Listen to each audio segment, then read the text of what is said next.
जालिमों 40,000 नहीं 50,000 लोगों को फिलिस्तीन में तुमने ना हक मार दिया, उस पर कोई बैठक नहीं करते। मौत इतनी आसान है इंसानों की। जंग जिससे है, मुकाबला जिससे है, तुम्हारा आपस में बराबर की ताकत का मुकाबला हो तो समझ में आए कि एक दूसरे की फौजों से मुकाबला है। इधर की फौज भी मर रही, उधर की फौज भी मर रही है, लेकिन निहत्ते बच्चों का क्या कसूर? बल्कि वो गोद में आए हुए अभी जिन्होंने शऊर की आंखें भी नहीं खोली, दूध पीते बच्चों के जो कत्ल हुए हैं। तारीख में आपने पढ़ा होगा फिरौन ने 12,000 बच्चों का कत्ल किया था, सिर्फ इस गुमान से कि उसने ख्वाब देखा था बनी इसराइल में एक बच्चा पैदा होगा जो उसकी सल्तनत को हिलाक कर देगा। ख्वाब की वजह से काहिनों ने उसको बताया था, उसने ख्वाब ये देखा था कि आसमान से एक तारा टूटकर उसकी गोद में गिरा और आग लग गई। तो नुजुमियों ने उसकी ताबीर ये बताई थी कि बनी इसराइल में एक बच्चा पैदा होगा जो तेरी सल्तनत को हिलाक कर देगा। उस डर से बनी इसराइल में जो भी बच्चा पैदा होता उसको कत्ल करता था। उसने तकरीबन 12,000 बच्चों को कत्ल कर दिया था, इस डर से कि वो बच्चा तो ना पैदा हो जाए जो मेरी सल्तनत को हिलाक करने वाला है। और वो मूसा अलैहिस्सलाम थे, पैदा भी हुए और फिरौन के घर में ही पले। अल्लाह का निजाम है। लेकिन मैं यहां इसलिए बता रहा हूं, फिरौन जुल्म में पूरी दुनिया में मशहूर है। वो औरतों को भी जालिम इस तरह से मारा है कि जिसकी तारीख में मिसाल नहीं मिलती। लेकिन मैंने अपनी जिंदगी में देखा, आज के जमाने में इजराइल नाम से एक नाजायज हुकूमत पर काबिज शख्स ने 12,000 नहीं 50,000 लोगों को साल भर में कत्ल कर दिया। ये तारीख का भयानक चेहरा है। आज लोग इसको हल्के में ले रहे होंगे, न्यूज वाले एक तरफा रिपोर्ट करते हैं क्योंकि इनको इनके बाप दादाओं से डर है, जहां की खाते हैं वहां की गाते हैं।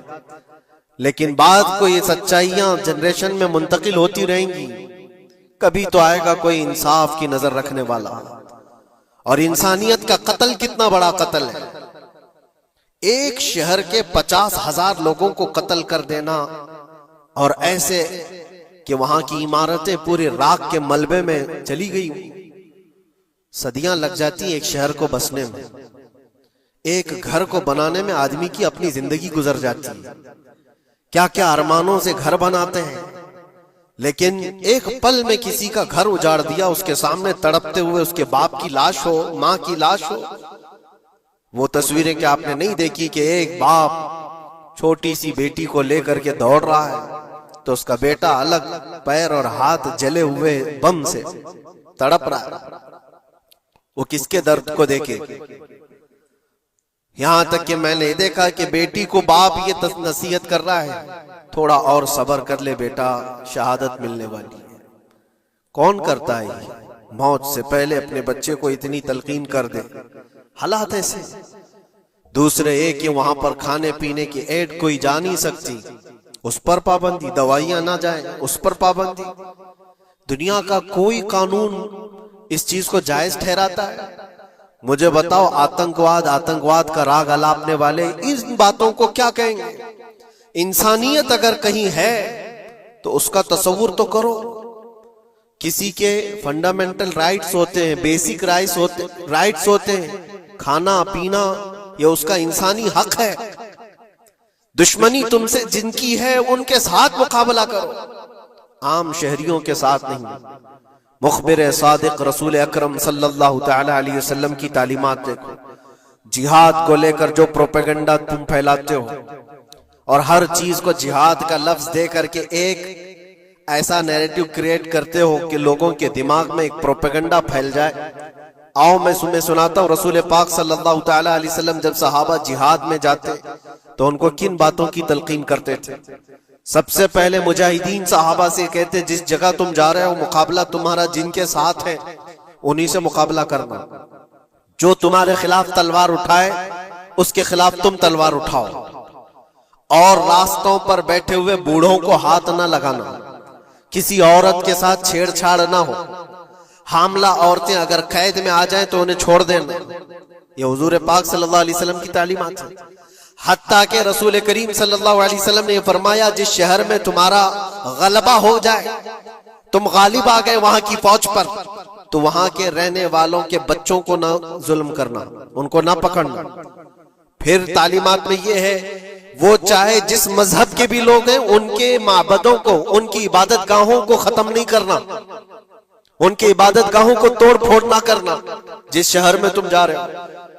यहां तक कि हुजूर अकरम सल्लल्लाहु अलैहि वसल्लम की तालीमात तो देखो, हुजूर ये तक फरमाते थे मुजाहिदीन सहाबा को कि जिस शहर में तुम जा रहे हो वहां के दरख्तों के पत्ते भी ना उखाड़ना, दरख्तों को भी ना नुकसान पहुंचाना। जंगी तालीमात को आज कोई नजर में नहीं रखता है। दुनिया कहती है कि जंग के दौरान भी कुछ उसूल होते हैं, लेकिन कोई उसूल नहीं। हमने देखा है जिसकी ताकत है उसका बोलबाला है। ये दुनिया उनके खिलाफ कभी कोई बात नहीं करती। आज से तकरीबन 20 साल पहले भी इराक की क्या हालत थी आपने देखा होगा। एक झूठे प्रोपेगेंडे की वजह से पूरे इराक को तबाह किया गया। आज तक वो संभल नहीं पाया। न्यूक्लियर पावर इराक के अंदर मौजूद है, उसके रिएक्टर वहां पर मौजूद है। क्या क्या चीजें उस जमाने में फैलाई गई। सोशल मीडिया तो नहीं था उतना। दुनिया ने ये मान लिया कि हाँ दादा कह रहा है तो होगा, और हमला किया इसी बुनियाद पर। 20 साल हो गए, आज तक इराक में कोई न्यूक्लियर पावर प्लांट नहीं नजर आया, कहीं नहीं। एक झूठे प्रोपेगेंडे की वजह से वहां के कितने लाख लोगों को बेघर होना पड़ा है पता है। कुछ जगह ऐसी हैं जहां बम बरसाए गए, आज तक वहां कोई सब्जा नहीं उगता, कोई वहां पर फसल नहीं होती। मैंने खुद अपनी आंखों से देखा एक नया मैदान जिसपे लोग फुटबॉल खेलते थे, चंद सालों के बाद देखो तो पूरा मैदान कब्रों से भरा हुआ है। कब्रें हैं वहां पर, पूरी कब्रें। लोगों को जनाजा उठाने के लिए लोग नहीं मिलते। मौत इतनी आम कर दी गई थी। इन बातों को कोई कहता है? आपने सुना कभी अबू गुरैब जेल के मुतालिक? कैदियों के साथ जो वहशियाना सलूक किया इन गोरों ने, अल्लाह की पनाह, बहुत सख्त किस्म के, दुनिया में बदनामे जमाना जेल उसको कहा जाता है। हर तरह की वहां पर कैदियों के साथ आजमाइशें हुई, हर तरह की। उन पर कुत्ते छोड़ देना, उनकी शर्मगाहें काटना, उन पर पेशाब करना, हर चीज जो इंसानियत सोज है, इंसानियत को जला देने वाली, ये सारी हरकतें की गई। दुनिया खामोश है उस सिलसिले में। क्यों? सुपर पावर के 1000 गुना भी हजम कर लिए जाते हैं। छोटा मुल्क या गरीब आदमी कोई बात करे तो सारे उस पर टूट पड़ते हैं। आज मैं एक चीज आपको बताना चाह रहा हूं कि ये कोई नई चीज नहीं है जो हो रही है आज दुनिया में। ये फैलने वाली है और कयामत के करीब हम आ चुके हैं। हो सकता है दुनिया पूरी जंगों के लपेट में हो, जो रसूल पाक सल्लल्लाहु अलैहि वसल्लम ने इरशाद फरमाया, कत्ल इतना बढ़ जाएगा कि 100 लोग हो तो 99 मर जाएंगे, एक बच जाएगा। कत्ल इतना बढ़ जाएगा। ये जंग की आग हो सकता है आसपास सब फैल जाए, जिसकी वजह से इस वबा में, इस बला में सब मुलविस होने लग जाएंगे। और एक बात ये भी याद रखो, चाहे जैसी भी हुकूमत हो, तारीख पूरी उठा करके देखना, जुल्म के बाद जो गुरूर और तकब्बुर में आकर फिरौन बनने की कोशिश करता है, उसका अंजाम अल्लाह ताला बहुत भयानक फरमाता है। बहुत भयानक अंजाम होता है। अब के जालिम भी अपने अंजाम के बहुत करीब आ चुके हैं। इन्होंने जुल्म इतना किया है, वो बच्चों की आहें, वो औरतों की चीखें क्या बारगाह रब्बुल इज्जत में ना पहुंची होंगी? रब तबारक व तआला खुद फरमाता है, सयअलमुल लज़ीना ज़लमू अय्य मुनक़लिबिन यनक़लिबून। अनक़रीब जालिम ये देख लेंगे कि किस पलटी में अल्लाह ताला उन्हें गिराने वाला है। जो जाल वो अपने दुश्मनों के लिए बुनते हैं, अल्लाह ताला उसी जाल में उनको फंसाता है। आज देखना आप, तारीख की सच्चाइयां आपको इस बात का जवाब देंगी। जालिम ये समझता है कि मैं खुदा के बराबर हो चुका, मुझे कोई भी हिलाक नहीं कर सकता। अल्लाह ताला फरमाता है इन्नमा तकूनु युद्रिकुमुल मौत वलो कुंतुम फी बुरूजिम मुशय्यदा, तुम मजबूत किले में क्यों ना बैठे हो, मौत तुम्हारे पास आकर पकड़ लेगी। और रब तबारक व तआला के लिए कोई चीज नामुमकिन है। लोग आज हवा बनाते हैं कि एयर डिफेंस सिस्टम इतना बड़ा है कोई कुछ नहीं कर सकता। एक छोटे से पिद्दे से एक नाजायज कंट्री को महफूज दिखाने के लिए दुनिया पता नहीं क्या क्या बातें वायरल करती है। इजराइल के पास आयरन डोम है, एयर डिफेंस सिस्टम इतने बड़े हैं, कोई नहीं आ सकता। वो खुदा है? कोई खुदा है? लेकिन दुनिया आज देख रही है, बहुत सारी चीजों को देख रही है। मुझे यहां पर किसी के सिलसिले में नहीं कहना है, लेकिन एक बात कहना है कि नशा में चूर, घमंड में चूर जो बंदा होता है, अल्लाह ताला कभी उसको मच्छर से भी हिलाक करता है। बहुत बड़ी ताकत का इससे मुकाबला होना जरूरी नहीं। तुम्हारे पास होगा बहुत बड़ा सिस्टम, लेकिन रब तबारक व तआला जब इंतकाम ले ले तो फिर तुम्हारे लिए बहुत बड़ी ताकतों की जरूरत नहीं। आपको मैं तारीख बताऊं, इराक में नमरूद एक जमाने में इस तरह की हरकत किया था कि उसने बहुत बड़ी इमारत बनाई थी, और उसके मुताबिक बात ये थी कि वो 1000 लोगों से तन्हा लड़ सकता था, इतनी उसकी ताकत थी। शेर से खुद मुकाबला करता था, कभी डरता नहीं था। नमरूद की ताकत मशहूर थी उस जमाने में, और सारे लोग उसकी ताकत का लोहा मानते थे, हत्ता कि वो कभी अपनी जिंदगी में बीमार नहीं हुआ था। आदमी जब बीमार नहीं होता तो उसका गुरूर बढ़ जाता है, सोचता है मुझे कुछ हो नहीं सकता। नमरूद ने उसके बाद ये देखा सारी दुनिया मेरे कब्जे में है, ताकत और दौलत के जखीरे सब उसके पास से, लेकिन एक चीज नहीं थी, मौत। मौत पर कंट्रोल। इसको कैसे किया जाए कंट्रोल? यानी मरने से बच तो नहीं पाएगा, ये कंट्रोलिंग पावर भी हमारे पास होना चाहिए। उसने एक बहुत बड़ी इमारत बनाई, कहा कि खुदा आसमानों में होता है, हम इतनी बड़ी इमारत बनाएंगे कि उन इमारतों पर चढ़कर खुदा को ललकारेंगे। आजा मैं मुकाबला करता हूं, और मुकाबला करके मैं खुदा को गिरा दूंगा किसी भी तरह से। अगर मुझसे ना हो सके तो पूरी फौज को तैयार करूंगा। खुदा से लड़ाई लड़ करके एक बार वो मौत और हयात का पावर अपने हाथ में ले लेंगे, फिर हमको जब तक चाहे जीना है। कहां की खाम ख्याली। लेकिन उसने बनाया, पूरी दुनिया भर से लोगों को जमा किया, सबकी जुबान एक बनाया, सबकी करेंसी एक बनाया, सारी उस पूरी दुनिया के लोग उसकी फौज में। सबको ये बावर कराना शुरू किया कि हमारी लड़ाई है दुनिया से नहीं, हमारी लड़ाई क्रिएटर से, खालिक से। हम उससे पावर छीन लेंगे एक बार, और फिर अपने हाथ में मौत और हयात का कंट्रोल रखेंगे।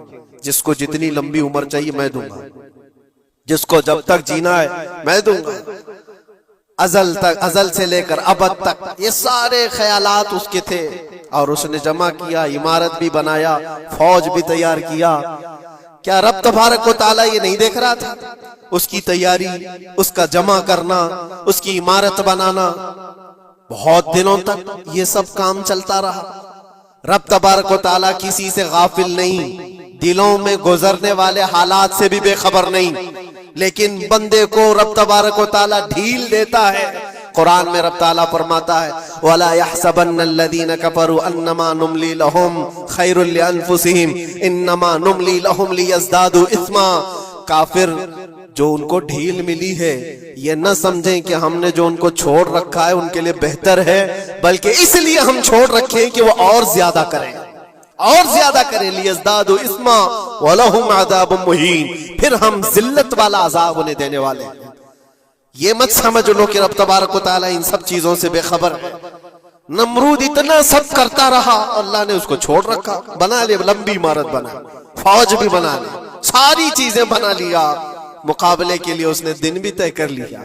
उसके बाद उसको खुदा से लड़ाई लड़नी थी, कहां खुदा तक पहुंचने की बात। लेकिन बंदा जब गुरूर और तकब्बुर में आता है तो वहां तक भी सोचता है, उसे मौत पर कंट्रोल हासिल करना था, बस ये एक चीज थी। फिर जब वो दिन आया, किताबों में मिलता है, अल्लाह तबारक व तआला ने फरिश्ते उसकी जो तादाद है उसका किसी को इल्म नहीं। बारिश के जितने कतरात गिरते हैं ना, एक एक फरिश्ता बूंद लाकर रखता है। अब आप अंदाजा कर सकते हैं फरिश्तों की तादाद कितनी हो सकती है। उसमें जो बड़े फरिश्ते हैं वो जिब्राइल, मीकाईल, इसराफील और इज़राइल अलैहिमुस्सलाम, जो सरदार मलाइका हैं, फरिश्ते हैं, उनके अपने अपने काम हैं, बहुत पावरफुल फरिश्ते हैं। इनकी बात नहीं कर रहा, किसी एक आम फरिश्ते को रब तबारक व तआला ने बुलाया और फरमाया जाओ जमीन पर हमारे एक बंदे ने हमसे लड़ाई का इरादा कर लिया है, उसकी ताकत और कुव्वत और उसकी जमा शुदा सारी चीजों को देख करके आओ। वो फरिश्ता जमीन पर आया, जिस जगह पर उसने ये सब जमा किया था, फरिश्ता उतरकर सिर्फ अपने पैर हिलाया था, पूरी इमारत भस्म हो गई। कुछ नहीं किया था, उसकी बनाई हुई इमारत भस्म हो गई। जितनी फौज जमा किया था सब कीड़े मकोड़ों की तरह मर गए और सबकी जुबानें मुख्तलिफ हो गई, कोई एक दूसरे को पहचान नहीं पा रहा। ये मिनटों की भी बात नहीं थी, सेकंडों की बात थी। फरिश्ता वापस चला गया, नमरूद का जवाल हो गया, खत्म हो गया। ये तारीख की एक बात है और ये रिवायत हम अपनी किताबों में नहीं रखते, ये रिवायत यहूदियों की किताबों से ही है। यहूदी इस बात को यकीन करते हैं और इसी वजह से इस बात पर वो दोबारा अमल करने के लिए फिर कोशिश में है। न्यू वर्ल्ड ऑर्डर जो कहा जाता है, पूरी दुनिया को इकट्ठा करना, एक करेंसी बनाना, एक लैंग्वेज पर लाना और सबको मिलाकर के एक ताकत हासिल करना, स्पेस पर जाना और फिर वही चीजें दोहरानी जा रही है दुनिया। वही चीज एक दोबारा बार ट्राई करना है, जिसके लिए आपको पता है ये छोटी सी कौम पूरी दुनिया पर कंट्रोल हासिल करने के कैसे कैसे ख्वाब देखती है। अगर आप जाएं, इस्लाम दुश्मनी तो इनकी पुरानी है, लेकिन ये जो 50,000 लोगों का कत्ल है, ये सिर्फ और सिर्फ उनके अपने एक छोटे मकसद के लिए। हो सकता है बहुत सारी बातें, गजा पट्टी एक ही इलाका बचा हुआ है फिलिस्तीन का, बाकी सब तो ये कब्जा कर चुके 1947 के बाद, 48 के बाद। छोटा सा हिस्सा जो बाकी गजा पट्टी, जिसकी 20 लाख की आबादी, उस इलाके पर इतनी ज्यादा क्यों क्रूरता है, क्यों? बाकी सब जगह पर और भी दीगर जगह पर, यरूशलेम में, वेस्ट बैंक में, कई जगहों पर मुसलमान आबाद हैं। ये गजा के लिए क्यों इस कदर सख्तियां हैं? दुनिया को बताने के लिए तो ये एक आतंकवाद जमात है हमास, जिसका मुकाबला करने के लिए हम ये हमले कर रहे हैं, लेकिन आज तक ये दुनिया को बता नहीं सके कितने हमासियों को कत्ल किया, कितने हमास के लोग पकड़े गए, कितनों को मारा गया। चंद होंगे, लेकिन उसके बदले में जो भारी कीमत चुकाई हो गजा के निहत्थे लोगों ने, 50,000 लोगों का कत्ल, ये तो रिकॉर्ड पे दिख रहा है। बाकी अल्लाह वाला, बाकी कितने हैं जिनकी तादाद मिल ना सकी हो। बाज दानिश्वरों ने यह भी बताया उसको सिर्फ और सिर्फ एक कैनल बनाना है जो दुनिया की ट्रेडिंग पर कब्जा हासिल करने के लिए। जो सुएज कैनाल है इजिप्ट का, जिससे मेडिटेरियन सी से लेकर के गुजरते हैं, 2 समंदरों को जोड़ने के लिए एक कैनल है मिस्र में, इजिप्ट में, जहां से इजिप्ट हर गुजरने वाले जहाज से टैक्स लेता है, हर गुजरने वाले जहाज से एक भारी कीमत लेता है, जिससे ट्रेडिंग पर असर भी रहता है। और जब वो चाहे बंद करे, 2 मरतबा उसने बंद भी किया था तारीख में 1950 के बाद। और ये ख्वाब देखता है इजराइल कि हम अपनी ही जगह से एक कैनल बना लें तकरीबन 300 किलोमीटर, जिसके लिए उसको गजा हासिल करना बहुत जरूरी है। ये बाज लोगों की अपनी तहकीक है। तो क्या कोई अपने मफाद का हासिल करने के लिए 50,000 लोगों का कत्ल कर सकता है? दुनिया को यह भयानक चेहरा भी तो मालूम होना चाहिए। अगर उनको कोई रास्ता बनाना है तो उसके लिए इंसानियत का कत्ल करना। मैं आपको एक बात अर्ज किए देता हूं, कुरान पाक ने जो फरमाया वो हक है, 100% हक है। अल्लाह ने फरमाया, मैंने खुतबे के बाद जो आयत पढ़ी, वदुरिबत अलैहिमुल ज़िल्लतु वल मस्कनत, अल्लाह फरमाता है उन पर जिल्लत और गुर्बत लिख दी गई। किस पर? यहूदियों के मुताबिक। वबाउ बिग़ज़बिन मिन अल्लाह, और अल्लाह के गजब में रहेंगे वो हमेशा। आप सूरह फातिहा में पढ़ते हैं ना, गैरिल मग़दूबि अलैहिम वलद्दालिन। मग़दूब का मतलब क्या है? जिन पर अल्लाह का गजब हुआ, और वो यहूद कौम है। कुरान पाक की मैं आपको बात बता रहा हूं। और अल्लाह ताला फरमाता है वजह क्या है, ज़ालिका बिअन्नहुम कानू यकफुरून बिआयातिल्लाह, वो इसलिए कि अल्लाह की निशानियों को ठुकराते, व यक़्तुलून अन्नबिय्यीन बिगैरि हक़, और अल्लाह के नबियों को ना हक कत्ल करते। अब दुनिया को यह अफसोस हो रहा होगा, जैसे मैंने अभी बताया 50,000 लोगों का कत्ल वहां कर दिया, ईरान में घुस गया, शाम में घुस गया, लेबनान में घुस गया, हर जगह मार मार मार और लोगों का कत्ल। मेरे अजीजों, ये तो आम लोगों का कत्ल है, और कुरान ये कहता है ये वो कौम है जो अल्लाह के नबियों को कत्ल करती थी। और तारीख में है तकरीबन 10,000 नबियों को इन्होंने कत्ल किया है। 10,000 नबियों को इन्होंने कत्ल किया है, सिर्फ अपनी मनमानी बात न पाए जाने की वजह से। हजरत ज़करिया अलैहिस्सलाम की बात मालूम है? ये तो बैतुल मुक़द्दस के मुतवल्ली थे। ज़करिया अलैहिस्सलाम बैतुल मुक़द्दस के इमाम थे, जिनका जिक्र है कुरान पाक में। हजरत ज़करिया अलैहिस्सलाम के पीछे यही कौम जो उनकी उम्मत में थी, यहूदियों के लिए भी वो मुक़द्दस नबी थे। लेकिन इन जालिमों ने हजरत ज़करिया अलैहिस्सलाम को दुश्मनी में रख करके ऐसा कत्ल किया था, अल्लाहु अकबर। ज़करिया अलैहिस्सलाम इनसे भाग करके निकले थे और एक दरख्त को जाकर कहा, ए दरख्त खुल जा, मैं तुझ में आता हूं। दरख्त खुल गया, हजरत ज़करिया अलैहिस्सलाम उसमें अंदर चले गए, दरख्त फिर बंद हुआ।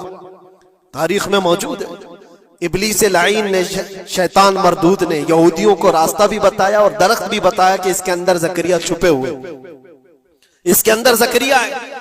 यहूदियों ने तेज आरी लेकर के दरख्त को ऊपर से काटना शुरू किया कि दरख्त के 2 टुकड़े होंगे तो ज़करिया अलैहिस्सलाम तक भी पहुंच जाएंगे।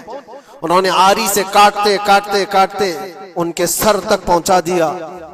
और जब हजरत ज़करिया अलैहिस्सलाम को अपने सर के ऊपर से कटने की आवाज आने लगी, तो अब सोचा कि अब यह आरी से पूरा कट जाएगा। अल्लाह ताला की तरफ से निदा आई, ए ज़करिया सबर कर लो, अगर तुम इस पर आवाज निकालोगे तो सबर वालों में से तुम्हारा नाम निकल जाएगा।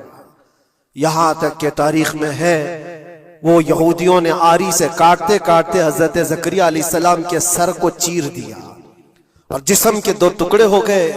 अल्लाह के नबी खामोश रहे, सबर करके रह गए। उनके बेटे यहया अलैहिस्सलाम ने यहूदियों के एक गवर्नर या बादशाह को यह कहा था कि एक निकाह में 2 बहनों को रखना जायज नहीं। उसने 2 बहनें एक साथ अपनी ज़ौजियत में रखा था। सिर्फ इतनी बात पर हजरत यहया अलैहिस्सलाम सिर्फ 33 साल के जवान थे। उस यहूदी जालिम ने यहया अलैहिस्सलाम के सर को काट करके बर्तन में लाकर नाश्ते में रखा था। अल्लाह के नबी की बात कर रहा हूं, अल्लाह के नबी के सर को काट कर तश्त पे रखा था। लेकिन तारीख की सच्चाइयां बताती हैं कि वो कटे हुए सर से यहया अलैहिस्सलाम बोलते थे, ए जालिम, अब भी मैं कहता हूं एक निकाह में 2 बहनों को रखना हराम है, हराम है। ये अल्लाह के नबियों की जिंदगी में बता रहा हूं जिनके साथ इन्होंने किया। ईसा अलैहिस्सलाम, ये पागल ईसाई जो आज उनकी कपड़ों में जाकर बैठे हुए होते हैं, जबकि जिंदगी भर ये लड़ते रहे हैं। कुरान भी कहता है वक़ालतिल यहूदु लैसतिन नसारा अला शै वक़ालतिन नसारा लैसतिल यहूदु अला शै। दोनों लड़ते थे। यहूदी कहते ईसाई कोई चीज ही नहीं, ईसाई कहते थे यहूदी कोई चीज ही नहीं। इनकी जंगें इतनी खतरनाक हुई, ये सब लिपापोती करके आज दिखाते हैं कि हम सब एक हैं। बहुत गहरी दुश्मनियां इनके दरमियान थी। ईसाईयत, हजरत ईसा अलैहिस्सलाम को क्या किया गया? जब उन्होंने अपने पैगामात फैलाए तो ईसा अलैहिस्सलाम को भी कत्ल करने का मंसूबा यहूदियों ने बनाया था और पूरे लोग आकर हजरत ईसा अलैहिस्सलाम के घर को घेराव कर लिए। ईसा अलैहिस्सलाम को उस रात अल्लाह ताला ने आसमानों पर उठा लिया और एक यहूदी को अंदर देखने के लिए भेजा था यहूदियों ने कि जाकर देखो ईसा है कि नहीं। तो अल्लाह ताला ने वो आए हुए यहूदी को ईसा अलैहिस्सलाम की शक्ल दे दी, ईसा अलैहिस्सलाम को उठा लिया। यहूदी जो बाहर खड़े मुंतजिर थे, हमारा आदमी अंदर गया है देखने के लिए, मारने के लिए, कत्ल करने के लिए, अभी तक आया नहीं। तो सब के सब अंदर घुस गए। देखा वो आदमी बैठा हुआ है, उसी को पकड़कर लाकर सूली पर चढ़ा दिया ईसा समझ करके। लेकिन इत्तेफाक ये है कि उसको पूरी शक्ल नहीं दी गई थी, आधी शक्ल ईसा अलैहिस्सलाम की थी और आधी उसकी खुद की थी। बाद में यहूदियों में खुद इख्तिलाफ हो गया, हमारा बंदा कहां गया जो ढूंढने के लिए गया था, वो गायब कहां है? और अगर ये हमारा बंदा है जो ढूंढने के लिए गया था तो फिर ईसा कहां है? ये इख्तिलाफ में, ये शक में 550 साल गुजर गए। फिर मेरे मुस्तफा सल्लल्लाहु अलैहि वसल्लम तशरीफ लाए और कुरान ने इस बात को वाज़ेह किया, न तुमने ईसा का कत्ल किया न सूली चढ़ाई है, ईसा अलैहिस्सलाम जिंदा है, अल्लाह ने आसमानों पर उन्हें उठाया। ये तो ईसाइयों पर एहसान है कुरान का, जो सच्चाइयां 550 साल पहले की बताया। मेरे अजीजों, ये तारीख में आपको बता रहा हूं, नबियों का कत्ल करने वाली कौम, उनके सामने आम इंसान क्या माने रखते हैं? ये दुनिया की सारी कौमों को हकीर समझने वाली कौम, दुनिया के पूरे जखीरों को अपनी मिल्कियत समझने वाली कौम, उनका अकीदा है ये दुनिया का जितना गोल्ड है, जितना सोना है, उस पर सिर्फ और सिर्फ उनकी कौम का कब्जा होना चाहिए, पूरी दुनिया को। आपको पता है मदीने तैयबा में हुजूर पाक सल्लल्लाहु अलैहि वसल्लम की आमद से पहले ये सब के सब मदीने में बसे हुए थे, 550 साल से इंतजार कर रहे थे हुजूर के आने का। दूसरी कौमों को डराते थे, क्यों? उनकी किताब में मौजूद था आखिरी नबी के आने की सारी बातें मौजूद थी। आखिरी नबी आएंगे, उनके मानने वालों का गलबा होगा, वो अपने नूरे नबुव्वत से लोगों के दिलों को पाक करेंगे। उनकी शक्ल भी बताई गई थी तौरात में, उनके आने की जगह भी बताई गई थी। पूरे हिजाज में खजूरों का झुंड एक इलाका होगा जहां ये नबी आएंगे, और वो मदीने के अलावा कोई जगह ही नहीं थी। यहूदी ये सब चीजें देखकर हुजूर के आने से 550 साल पहले से इंतजार में थे, वो नबी यही आएंगे, यही आएंगे। और दूसरी कौमों को डराते थे, हमसे मत उलझना, आखिरी नबी आने वाले हैं हमारे, और उस नबी के आने के बाद फिर हम चुन चुन कर तुमसे बदला लेंगे। और जब कभी मुसीबत आती तो अल्लाह से दुआ भी ये करते थे कि अल्लाह वो आखिरी नबी जो हमारे इलाके में आने वाले हैं, उनके सदके में तू हमारी बलाओं को दूर कर।